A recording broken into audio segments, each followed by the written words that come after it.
So I wanted to take a few minutes with this video to dive into three interesting stories regarding the PS5's next big announcement, which I know some were expecting at the August State of Play. It's still coming this month according to a new report that also has a price prediction for the PlayStation 5. Along with that, we'll look at a topic I didn't get a chance to discuss yesterday, and that is the Spider-Man Avengers PlayStation exclusivity. I have some thoughts on there and the whole controversy that happened yesterday. And finally, we'll also look into PS Now's August update. First, let me know if you guys think Sony would push the PS5 price and pre-order announcement past this month into September. I don't personally think it's possible because we're so close to the possible launch time of November, but this has been a weird year for sure. So comment below if you think Sony would actually push the price and pre-order announcement of the PlayStation 5 past this month. Let me know down in the comments below.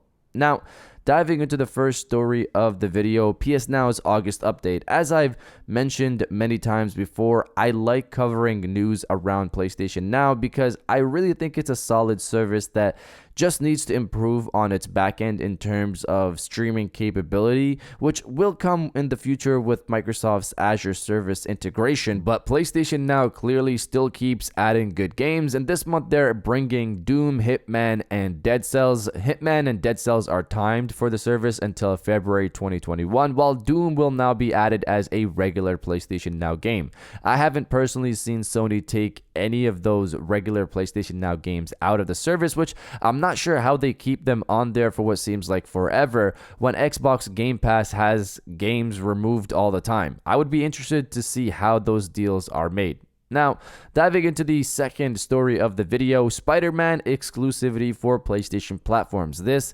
This has got a lot of people upset yesterday, along with the DualShock 4 not working on PS5 games story. But the people that seem to be upset here have been people on the Xbox side, which I understand for the Spider-Man story, but the DualShock 4 one, I didn't, and I covered that yesterday. But in terms of the Spider-Man story, I'm sure by now you guys know that Spider-Man will be coming exclusively to PlayStation 4 and PlayStation 5 versions of the upcoming Avengers game in early 2021. This is Square Enix's own rendition of Spider-Man and is not combining what Insomniac has done with Spider-Man PS4 or the upcoming Miles Morales game. So let's talk about this exclusivity deal. It's funny to see people on the Xbox side act like Microsoft lives on this moral high ground here. Microsoft has done deals like this in the past many times, and Xbox fans praised it then, but I guess now things have changed. And let's talk about exclusivity deals in general. Do people not recognize the amount of third-party games Microsoft has secured as launch exclusives for the Xbox platform, be it Series X or Xbox One,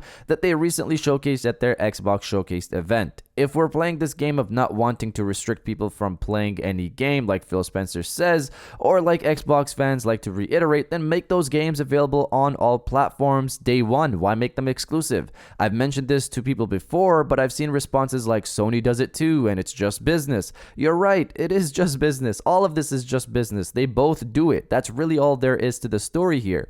We're talking about an additional character in a game, but we're all alright with literal full games being exclusive to a platform. Is that not anti-consumer as well? Spider-Man has been associated with Sony for the longest time, and this deal makes sense. And for people who say they're not buying the game, people also said the same thing about Modern Warfare, and people still bought that game as well. But you guys let me know if you're upset about Spider-Man being exclusive to PlayStation platforms. Let me know your thoughts down in the comments below. Now, diving into the final story of the video, the PlayStation 5's next big announcement. I know a lot of people were hoping for something big at the State of Play event, like pre-order and price, but I was saying this earlier on that based on past State of Plays, this was always going to be focused on the games. I was personally hoping we'd get some more first-party studios stuff for PlayStation 5, but sadly, that's not happening. Still, a lot of great content will be there, so I'll be tuning in on Thursday,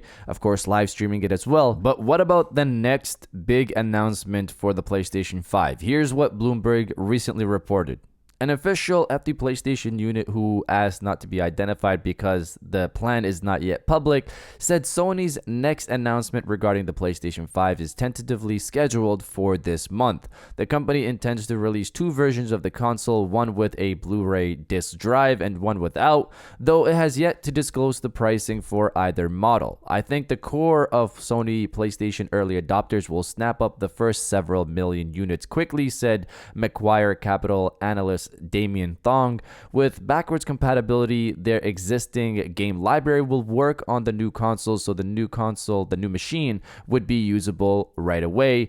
Thong said he expects the standard PlayStation 5 unit would be priced at $500, so $499, and the disc drive list version will be sold at $400, so $399. Altogether, he said Sony would sell more than 6 million units of the PlayStation 5 consoles by the end of March next year. So the tentatively part has me wondering if Sony and Microsoft could actually delay their announcement for price and pre-orders past this month. I personally cannot see that happening. I'm pretty sure it's going to happen this month, but of course that word in itself means it's yet to be confirmed, and we've heard that about the state of play, which in the end has been confirmed for this Thursday. So I still see all of that happening this month. It really seems to me at this point, this is how the month could go down for PlayStation. We have the state of play this Thursday, then somewhere between after the state of play and the end of the month, probably mid-August, we'll have the teardown and UI somewhere in that time frame, and then the price and pre-orders will follow up on that later on in the month, maybe with a bigger event that showcases maybe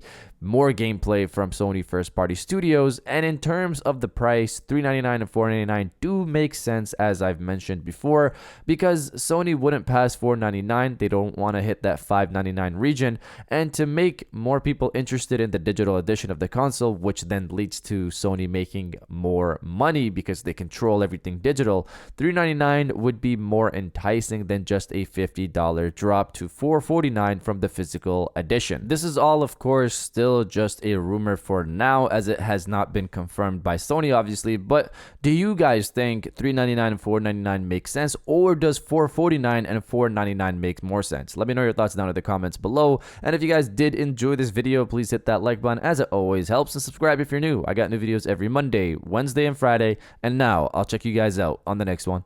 And welcome back to the after show. This is the part of the video where we have a little fun down in the comments below. If you're old, welcome back. If you're new, welcome. For today's thing, what I want you guys to do is to body, obliterate, destroy, and overall harass the comment section with "End the summer with a bang," because realistically, this is the month when everything should go down based on what everybody's saying and what makes sense considering we're so close to launch. So Sony, please end the summer with a bang. Give us the price and pre-orders and some big announcements later on in the month. And if you guys are excited for all of that and agree, destroy the comment section with "End the summer with a bang," and I'll definitely heart those comments like I always do, because I appreciate everybody who stays to the end of my videos. And now I'll check you guys out on the next one.